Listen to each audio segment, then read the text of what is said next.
हम मर जाइब तोहरा चलते लाश बन जाइब। देखी हाय जान हमार प्यार के जुनून के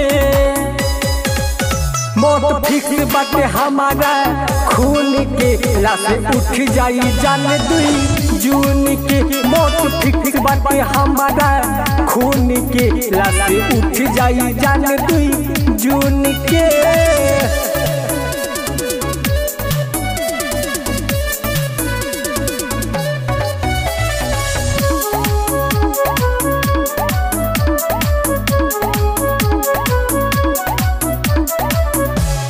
दिलावा तोड़ी के हम का पैबू ए जानू साथी छोड़ी के हम का पैबू ए जानू।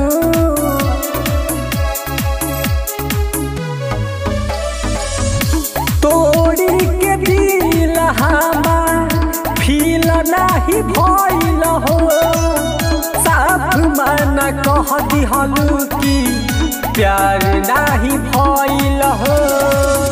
अब नहीं तोहरा के हम बोलाई बजून में मौत फिक्स बाटे हमारा खून के लाश उठ जाई जान 2 जून के मौत फिक्स बाटे हमारा खून के लाश उठ जाई जान 2 जून के।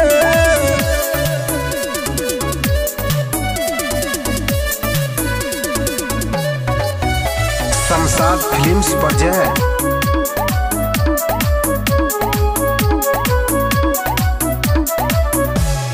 गौतम गजब के जिंदगी गरदन दबा दिहलू दूसरा से सुनो रानी तू शादी चली हलू।